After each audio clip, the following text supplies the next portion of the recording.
¿Qué tal? Buenas tardes. Le damos la bienvenida a esta nueva emisión de Mercados y Empresas. El DNU es el tema central, sin dudas, esta semana en la Argentina. Vamos a estar hablando de eso en unos minutos nada más, cuando lo estemos analizando desde el punto de vista formal. Y también en cuanto a algunos de sus contenidos, pues está claro que la amplitud de los temas que abarca este decreto de necesidad de urgencia, bueno, es tan amplia que requiere muchas horas no solamente de televisión, sino también de análisis para dar una opinión certera acerca de los cambios que se pueden venir de la mano de este decreto en la Argentina. Pero más allá de este DNU, me interesaba abrir este programa contándole uno de los datos financieros realmente muy relevantes que se ha dado esta semana y que por ahí ha quedado justamente opacado por el peso específico de este decreto, y que es, cómo el gobierno y el Banco Central, por involucrar a todos los actores que participan de esta movida, ha venido en los últimos días, reduciendo a su mínima expresión el stock del LELIQs, demostrando que esta idea que tenía Javier Milei en la campaña presidencial de que este era un tema para atacar rápidamente, está siendo ejecutado ese plan con extrema velocidad y precisión. Para analizar esto, básicamente hay que echar mano de estos datos que usted ya tiene en pantalla y que muestra la evolución del stock del LELIQs desde mitad del mes de noviembre, esto es la semana previa al balotaje del 19 de noviembre, que justamente consagra a Javier Milei como presidente de la Nación, hasta la actualidad. Y los números son muy evidentes en el sentido de que el stock del LELIQs cayó desde 14 billones de pesos hasta el número actual de 2 billones de pesos. Ahí le agrego un dato adicional, que es el hecho de que esta semana en particular, y en esto tiene que ver la idea de que está siendo ejecutado el plan con rápida velocidad, ya esta semana el Banco Central dejó de aceptar oferta de los bancos por las LELIQs, con lo cual solo queda este stock remanente de unos 2 billones de pesos que estaría venciendo como fecha límite hacia mitad del mes de enero, con lo cual ese día desaparecerían efectivamente las LELIQs del sistema, con todo lo que esto supone, ¿no es cierto? Aquí recordemos que básicamente esto lo que hace es reducir la expectativa de emisión de peso futura que debería hacer el Banco Central justamente para pagar capital e intereses de estas letras. De cualquier manera, y este es otro análisis para lo que hay que hacer, obviamente este dinero que estaba colocado en el LELIQs ha ido migrando hacia lo que se llaman pases pasivos del Banco Central. Aquí le ponemos los números de cómo ha sido la evolución de esta variable en pantalla, donde se observa claramente que ese dinero que salió de las LELIQs fue migrando a estos pases que se pueden realizar desde un plazo mínimo de un día, que es lo que han optado por hacer los bancos. Fíjese usted cómo crece ese stock de 9 billones a 22 billones de pesos. Y la idea de que los bancos han mirado hacia pases tiene que ver, por un lado, está claro, con esta decisión que ha tomado el Banco Central de dejar de renovar las letras de liquidez en estos días. Pero por otra parte, está claro que esta es una movida que tiende a hacer que los bancos, esperen, como se ha producido en la semana, los lanzamientos de bonos del gobierno, es decir, no ya del Banco Central, sino del gobierno nacional, para ir colocando esos pesos remanentes. Y de ahí sale un tema que vamos a estar ampliando en los próximos bloques y que tiene que ver con que ya se ha colocado justamente la primera de las letras y los primeros bonos que el gobierno ofrece a los bancos para que, justamente aloquen allí estos pesos que han salido de las LELIQs, lo que ha generado una muy fuerte baja de las tasas de interés en el sistema financiero que afecta a todos los instrumentos. Por eso le decía, en un rato vamos a estar hablando puntualmente de ese tema. Así que, como síntesis, que es un mensaje que le queríamos dejar en esta apertura del programa, está claro que esta idea de, de alguna manera hacer desaparecer las LELIQs no solamente no ha desaparecido, sino que concretamente se ha efectivizado a lo largo de la semana con una fecha límite, le diría, justamente para la vigencia de estos títulos, que sería hacia mitad del mes de enero. Hacemos ahora la primera pausa en Mercados y Empresas y enseguida comenzamos a hablar del tema de la semana, sin dudas, en la Argentina, el decreto de necesidad y urgencia del gobierno de Javier Milei. Seguimos trabajando para construir una Mar del Plata más sustentable. SEAMSE. Juntos somos infinitos. Solicita tu tarjeta Favacard online en 5 minutos y te la llevamos a tu casa.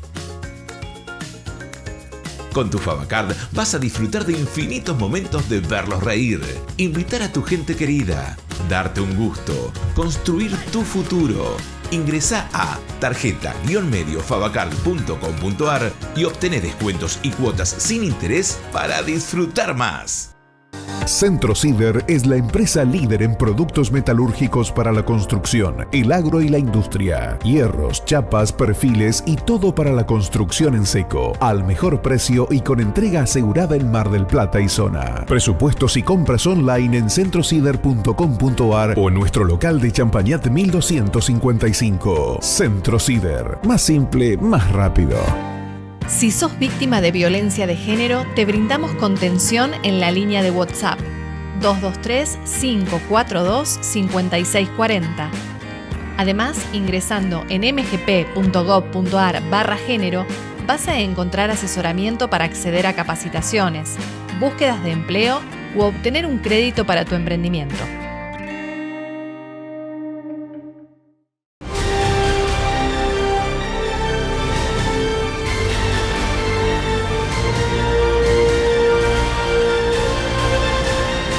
El gran astillero argentino es marplatense. Bien, y comenzamos entonces en este tramo de Mercados y Empresas a hablar de lo que ha sido el tema de la semana, sin dudas, en la Argentina.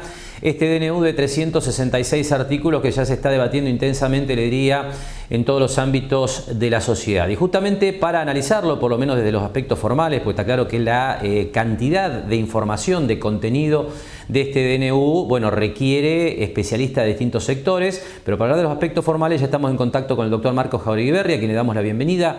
Así que, Marcos, bueno, en principio queremos que nos cuentes tu impresión acerca de este DNU desde el punto de vista formal, ¿no? ¿Cómo lo viste, cómo lo recibiste?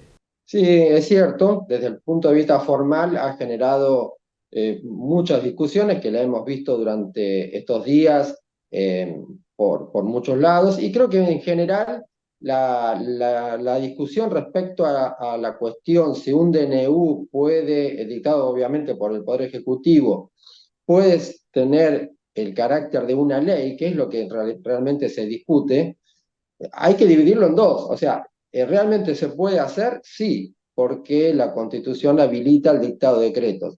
Pero, aunque sea obvio, los decretos deben ser dictados en un contexto extraordinario. De hecho, se llaman decretos de necesidad y urgencia. Es decir, se tienen que dar esas condiciones para que el Ejecutivo se pueda arrogar, en cierta manera, facultades del Congreso y dictar una serie de normas.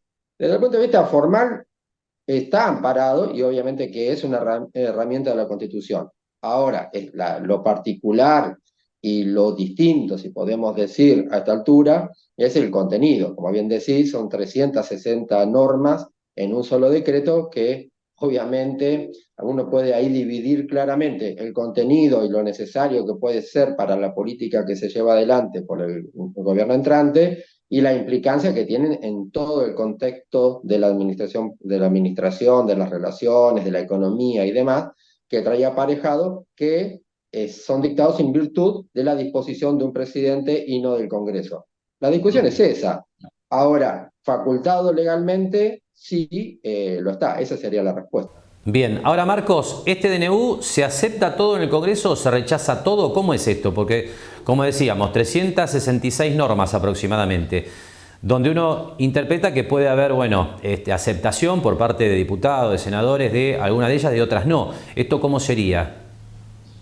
No, el decreto tiene que ser convalidado en su aspecto formal y en su contenido. Esa es la discusión que uno escucha en los legisladores, que en cierto punto el que se pone en esa posición tiene cierto fundamento. No puede uno considerar que un legislador que dice que estos temas sería bueno debatirlo en el Congreso lo sea. Lo que pasa que, bueno, el Ejecutivo está amparado en dictar un decreto siempre y cuando se den las condiciones de necesidad de urgencia, que lo está fundamentando en la exposición de motivos. Es decir, que tendría que aceptarse o rechazarse, o bien iniciar un camino legislativo en forma parcial por algunos aspectos a través de un proyecto, con lo cual obviamente se dilataría toda la puesta en práctica de lo que el gobierno considera necesario en su primera etapa de gestión, como es ahora. Bien, por último, con respecto al DNU, la vigencia. Se habló en las primeras horas de que entraba en vigencia este viernes, pero la última opinión que uno advierte, inclusive bueno, el mismo Federico Sturzenegger lo planteaba, sería que entra en vigencia a 8 días. ¿Cómo lo ves a esto? ¿Cómo queda?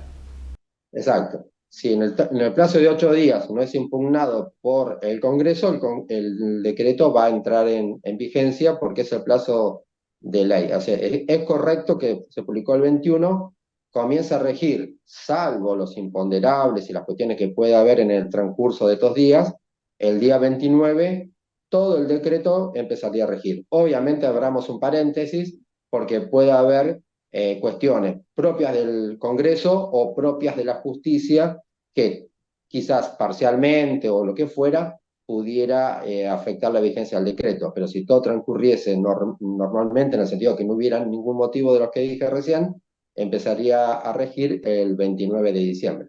Bien. Salimos del DNU para meternos, bueno, centralmente en tu terreno, ¿no? Todo lo que tiene que ver con cambios que se vienen en materia impositiva.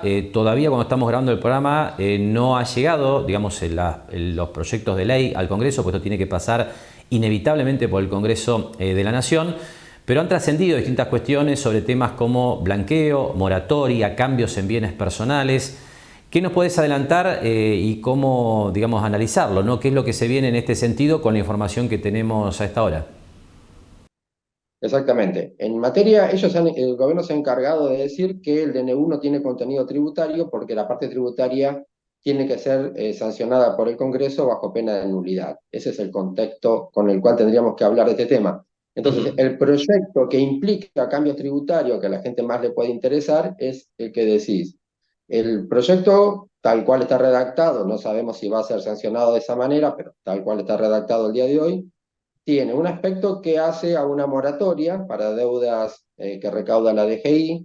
En términos generales, la moratoria está planteada en un plan de 24 cuotas como máximo, con un sistema de reducción paulatina de intereses, progresivo, mejor dicho, según sea el pago contado o en cuotas.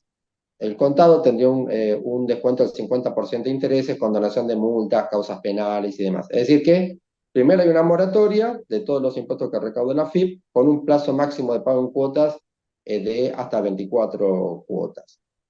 Después tiene una parte de bienes personales que sí, como decís, es interesante porque vuelve a cambiar el régimen similar a lo que fue la ley de consenso fiscal en la época de la gestión de Macri, llamémosle, donde quita esa diferencia sobre bienes radicados en el exterior en Argentina a los efectos de establecer la alícuota.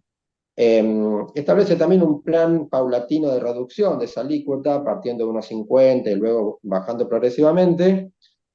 Y lo que es interesante es como establece una cuestión bastante particular, que es como que establece la posibilidad de que alguien pague adelantado 5 años de bienes personales, calculado el patrimonio al día de hoy. Es decir, uno puede pagar 5 años adelantado de impuestos a bienes personales a una alícuota reducida y quedaría como bloqueado, ¿no es cierto?, esos próximos 5 periodos fiscales. Eso es una cuestión que vale la pena resaltarla porque en los proyectos anteriores no estaba así.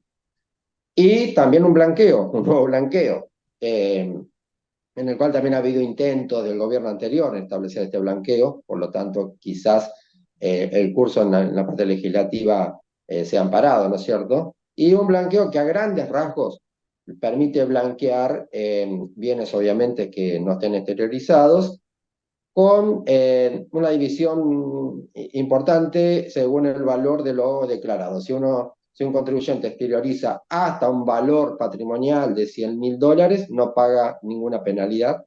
Superados a $100.000, paga un 5% de penalidad. Después tiene algunas cuestiones propias, pero en general lo más a grandes rasgos sería esa la particularidad que tiene este proyecto. Y de materia tributaria hay otras cuestiones, como bueno, lo que se ha hablado respecto a ganancias de cuarta categoría. Bueno, hay otras cuestiones, pero creo que lo más interesante pasa por estos puntos. Bien. Marcos, por supuesto hay mucho para hablar, ¿no?, y para analizar de estos cambios en materia impositiva, pero por ahora lo dejamos acá. Probablemente la semana que viene volvamos a convocarte para analizar los detalles de lo que uno entiende se va a conocer durante la jornada de hoy viernes, según se ha anticipado en las últimas horas. Así que te agradecemos mucho tu participación esta semana y bueno, volvemos a hablar en los próximos días para ver cómo evoluciona todo esto. Muy bien, sí, seguramente. Conversamos entonces con el doctor Marcos Jáuregui Berry, el DNU, los cambios que se vienen en principio en materia impositiva, un tema que, reiteramos, está a punto de llegar al Congreso de la Nación, de acuerdo a las últimas informaciones que se han conocido durante la semana. Nosotros ahora hacemos la pausa en Mercados y Empresas y enseguida vamos a hablar de uno de los temas centrales para la población en general, ¿no? Para la gente que ha introducido como cambios este DNU y que tiene que ver con la derogación de la ley de alquileres. Esto después de la pausa.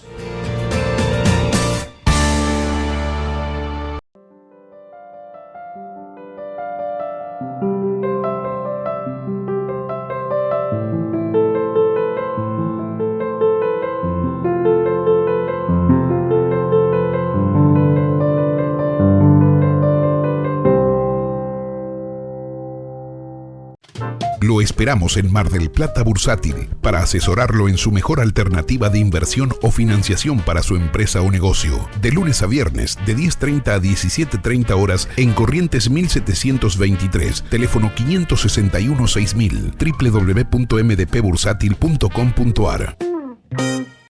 Comunicarte con OCE es cada vez más simple.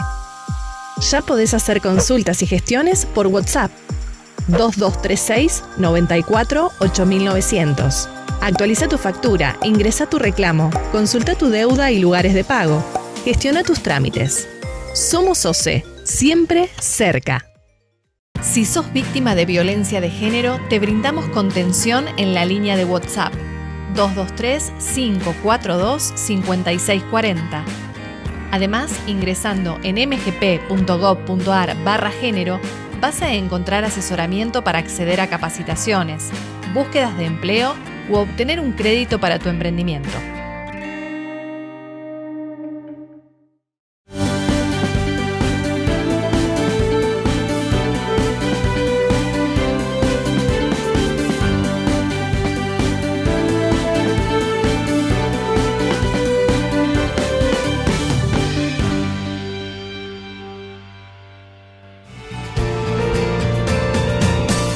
Abrimos este tramo de Mercados y Empresas hablando de la baja de tasas de interés que se ha dado en el sistema financiero argentino esta semana, como le decía en la apertura, de la mano de lo que es el proceso gradual de reducción de las LELIQs hasta su eliminación definitiva ya por la mitad del mes de enero. Enseguida volvemos al tema del DNU para hacer referencia específicamente al tema de la derogación de la ley de alquileres.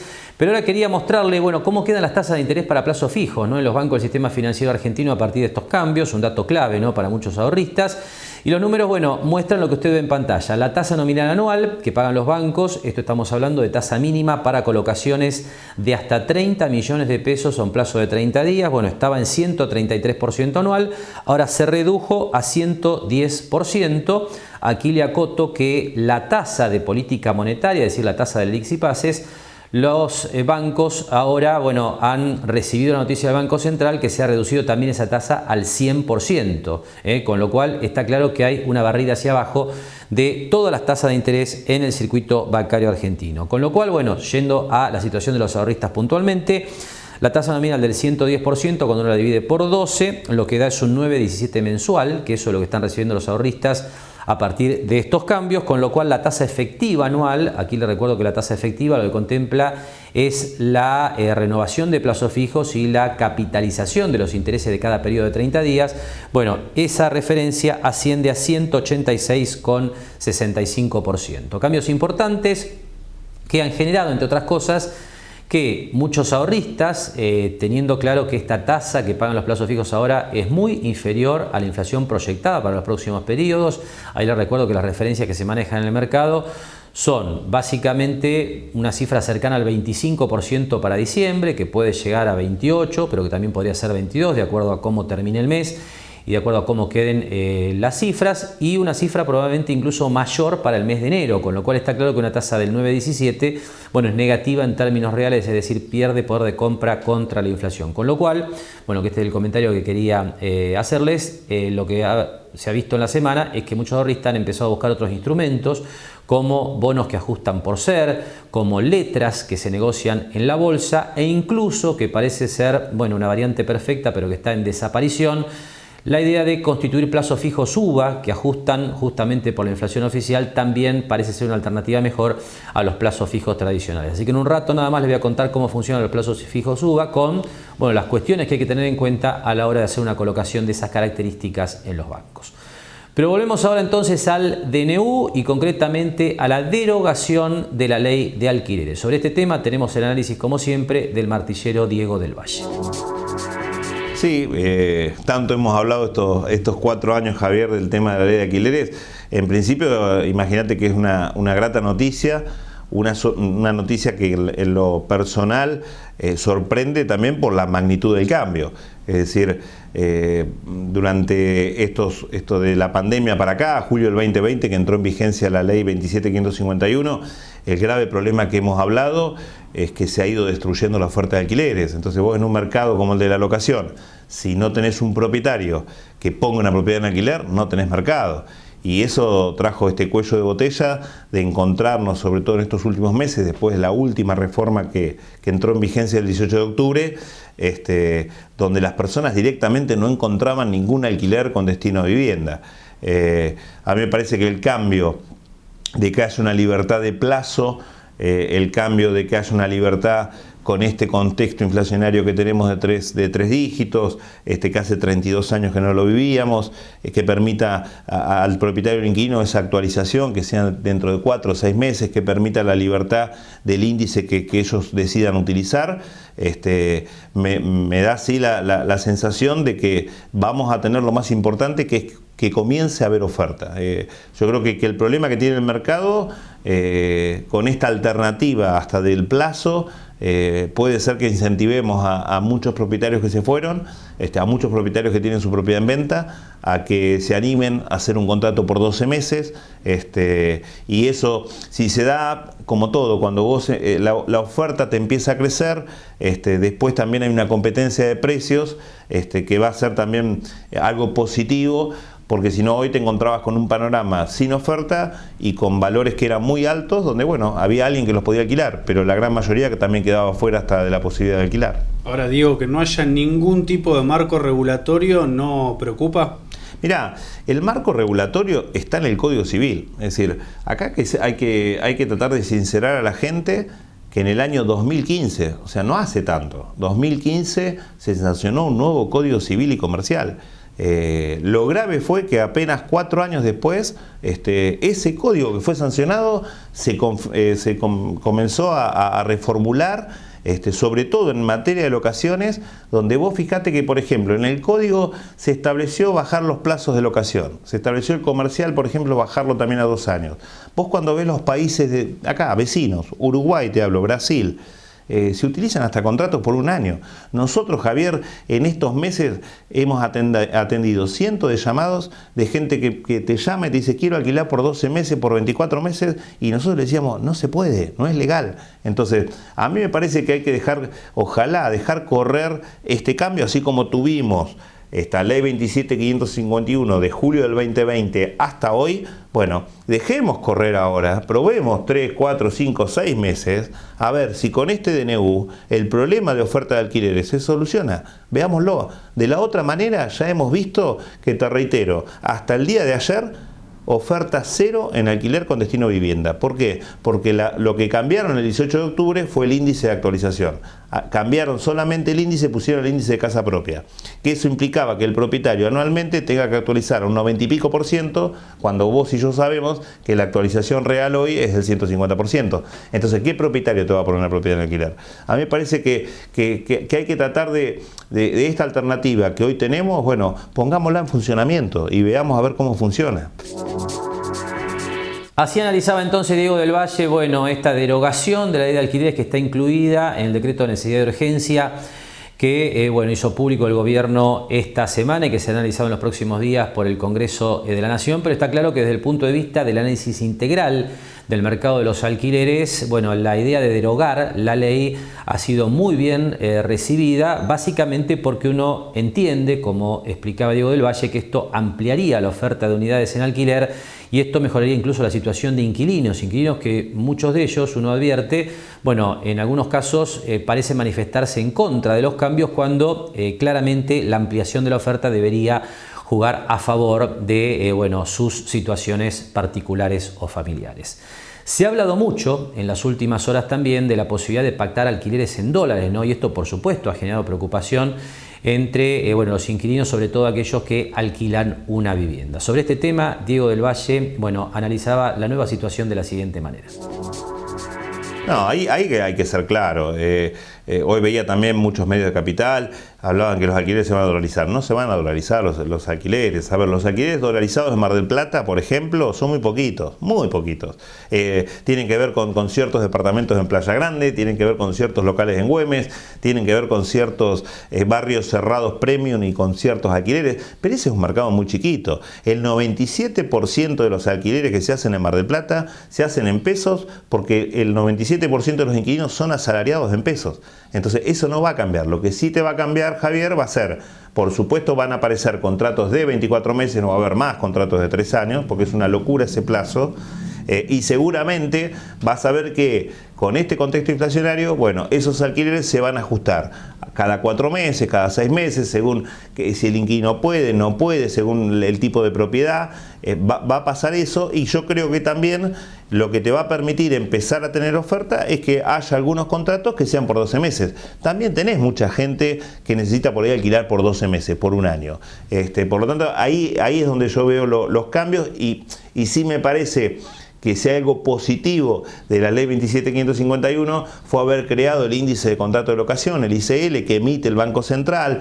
Para mí ese índice es un índice que tiene valor porque ahí toma IPC, pero también toma RIPTE, toma los salarios y la inflación. Vos fíjate que hoy está llegando ahora, en el mes de enero, aquellos inquilinos que nos están viendo, está llegando al 140% anual. Me parece que ahí tenemos un elemento para poder utilizarlo y que nos sirva, por lo menos todo este plazo, a ver si logramos lo más grave que tenemos todo, que es la inflación. Acá hay que bajar la inflación. Si no bajas la inflación, cualquier ley, cualquier modificación, también es muy difícil tanto para un propietario como para un inquilino. De todas formas, aquellos alquileres que están con un contrato vigente van a seguir con la misma modalidad hasta su finalización. Eso hay que dar tranquilidad. Hasta el día de hoy, todos los contratos, fíjate que nosotros tenemos 4 normativas vigentes. Hay contratos con la ley 23.091, hay contratos con el Código Civil sancionado en el 2015, hay contratos con la ley 27.551 de julio del 2020 y hay contratos del 18 de octubre con la reforma de la ley 27.737. Es decir, que tenés 4 normativas.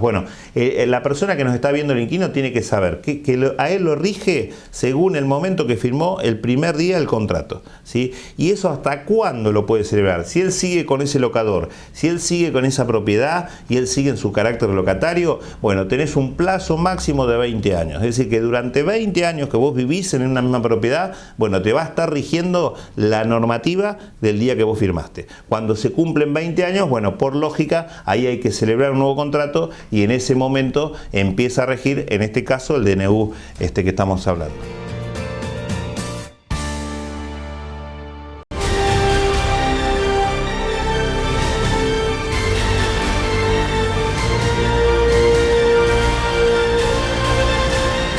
Gran astillero argentino es marplatense. Seguimos trabajando para construir una Mar del Plata más sustentable. SEAMSE. Juntos somos infinitos. Solicita tu tarjeta Favacard online en 5 minutos y te la llevamos a tu casa. Con tu Favacard vas a disfrutar de infinitos momentos de verlos reír, invitar a tu gente querida, darte un gusto, construir tu futuro. Ingresá a tarjeta-mediofavacard.com.ar y obtené descuentos y cuotas sin interés para disfrutar más. Fortaleciendo el Interland, mejorando los precios para los productores, multiplicando el flujo de cargas, generando más y mejor trabajo directo e indirecto para la región. Un puerto más previsible, más eficiente, más competitivo y más operativo para satisfacer la creciente demanda del comercio internacional. Puerto Quequén, el más profundo de Argentina. Centro Cider es la empresa líder en productos metalúrgicos para la construcción, el agro y la industria. Hierros, chapas, perfiles y todo para la construcción en seco. Al mejor precio y con entrega asegurada en Mar del Plata y zona. Presupuestos y compras online en centrocider.com.ar o en nuestro local de Champañat 1255. Centro Cider. Más simple, más rápido.